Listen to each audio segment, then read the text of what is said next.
Olá!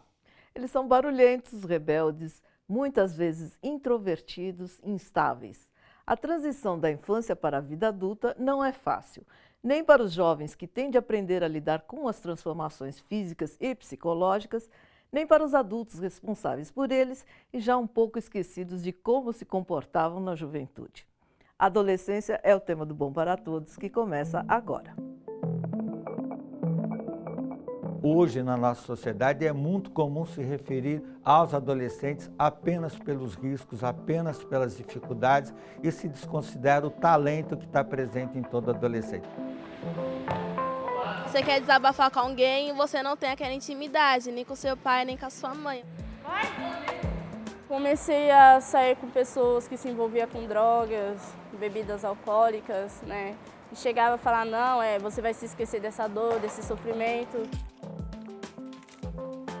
Bem que a escola avisou. Os meninos estavam chegando ao 6º ano, época de transformações, tanto físicas quanto emocionais. Era a entrada na adolescência e os pais, tanto quanto os professores, precisavam estar preparados para o que vinha pela frente. Oi! Oi! Tudo bem aí? Caroline é bancária e mãe de 2 filhos, a Isadora, de 10 anos, e o Henrique, que tem 13. Em casa, a chegada da adolescência dele foi bem marcante. A gente começou a perceber que ele estava mais arisco, assim, entrava no quarto, batia a porta, fechava, coisa que ele nunca foi de fazer, né? Ele sempre foi de conversar muito, muito carinhoso e tal. De repente começou a ter alteração de humor, assim, muito brusca, sem nenhum motivo aparente, assim, não, nada que a gente saiba, né? A transformação do comportamento do estudante ocorreu antes mesmo dos primeiros sinais de mudança no corpo. Graças à escola, a família não foi pega de surpresa. A escola chamou os pais para uma reunião, para uma conversa, quando eles estavam assim no 6º ano, né, que é um pouquinho antes de entrar nessa fase. É uma alteração hormonal muito grande, uma alteração física muito grande, então foi bem legal essa conexão assim que a escola fez, né, de chamar a gente para dar um alerta assim, né, ó, vamos junto, né. Caroline conta que, mesmo sabendo o que estava por vir, não foi e não é fácil lidar com a nova fase do desenvolvimento do Henrique. Ele ganhou de presente aquele saco de soco, sabe? Aquele saco de pancada, de boxe. E aí, às vezes a gente usava essa técnica, pendura lá o soco e falava, você tá nervoso? Não sabe por quê? Vem aqui. Aí ele socava, ele desestressou. Aí falou, então, a hora que você quiser conversar, vamos conversar, o que aconteceu? Aí, a hora que que baixava aquela coisa assim, ele conseguia falar. Dar um tempo para que o jovem tente entender o que está sentindo, oferecer ajuda e demonstrar respeito. É como a Caroline tenta lidar com o seu adolescente. A gente via que ele conseguia pôr para fora e aquela confusão de sentimento, às vezes a gente conseguia ajudar ele a organizar o que está acontecendo, né, na cabeça dele. Você está sentindo isso, talvez seja por causa disso. Se você fizer assim, pode ser que te ajude, ao invés de você fazer assim, por que você não tenta agir dessa forma?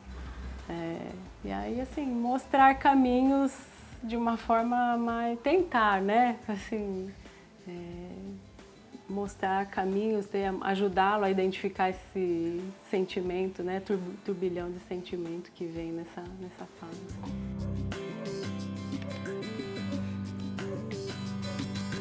A Carolina encontrou a forma de se relacionar com seu filho adolescente, mas muitos ainda procuram um caminho para esse diálogo. E é para uma dessas pessoas que o nosso especialista de hoje, o psicólogo e professor doutor Manuel Morgado Rezende, responde. Por que os pais têm tanta dificuldade de estar conversando com seus filhos adolescentes? conversar com os filhos sempre é difícil, principalmente quando essa conversa se perdeu em algum momento. E, em geral, na passagem do final da infância, da primeira década de vida, para a segunda década de vida. Há uma perda aí, quer dizer, não é mais criança, não é mais aquela criatividade, espontaneidade dos 5, 6, 7, 8 anos de vida. E parece que há um incômodo com as mudanças que, em geral, começam no corpo, na fase inicial, que é a puberdade, e, eventualmente, os adolescentes também se fecham. Eles entram num fechamento para desabrocharem pouco a pouco. Então, os pais não podem ficar muito atentos só a esse primeiro momento de fechamento, de isolamento, em que o adolescente entra numa certa gaveta, quer se relacionar basicamente com os seus pares e quer se afastar dos pais, ao mesmo tempo que eles precisam do apoio e da paciência e, principalmente, do amadurecimento dos pais. Eu queria saber como se comunicar com adolescentes.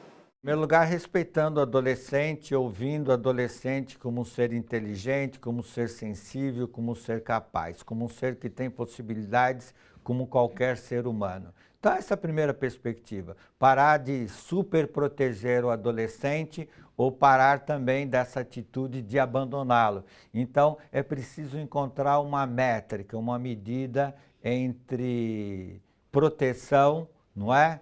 E autonomia, entre proteção e liberdade.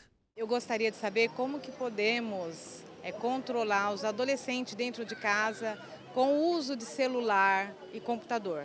Os eletrônicos em si, a priori, acho que eles são fantásticos, eles são meios importantíssimos, não é? Para a comunicação, para uma série de recursos de aproximação, e mesmo para jogos que podem desenvolver aspectos cognitivos importantes, não é?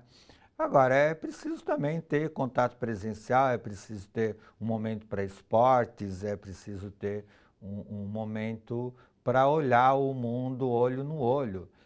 Agora, o modelo está nos adultos. Há vários adultos aí absolutamente seduzidos pelo uso de eletrônicos. Então, eu penso que é preciso um diálogo e uma regulamentação e uma adequação de horas para o uso desses recursos. Aí eu acho que os pais têm que chegar junto e ajudar no estabelecimento de uma organização, acho que de uma disciplina mesmo. Aí a disciplina, eu penso que ela é necessária. Nosso especialista de hoje, o Dr. Manuel Morgado Rezende, tem opiniões fortes e fundamentadas sobre a adolescência. Vamos acompanhar a síntese de algumas delas. Sobre o adolescente não gostar de escola. Eventualmente, eles têm motivo para não gostar, porque a nossa escola é muito focada em conteúdo, aspectos intelectuais, cognitivos e chama muito pouco para a arte, para o esporte, para o convívio com a comunidade. Sobre a passagem da infância para a idade adulta. Os pais têm uma urgência muito grande de que os filhos façam escolhas e se apresentem como adultos, mas o adolescente não é um adulto. Pode ser do ponto de vista físico e sexual, mas do ponto de vista emocional, ele vai precisar da disponibilidade dos pais. Sobre a responsabilidade dos filhos. Responsabilidade é a habilidade em responder pelos seus atos, suas condutas, suas escolhas. É se colocar como um cidadão, como participante da sua história de vida e não apenas um sujeito que foi determinado exclusivamente por variáveis biológicas, psicológicas ou sociais. Sobre o abandono dos adolescentes. A imposição de limites e responsabilidades muito rígidas em outras gerações, hoje também é questionada pela permissividade ou pela ausência. Há muito abandono da relação com os adolescentes. No próximo bloco, um projeto que tira adolescentes da solidão e ensina a compreensão e o diálogo. Primeira coisa, né? Você está aberto a saber que ele pode sair e retornar, que o pai vai estar ali, vai estar para te ouvir.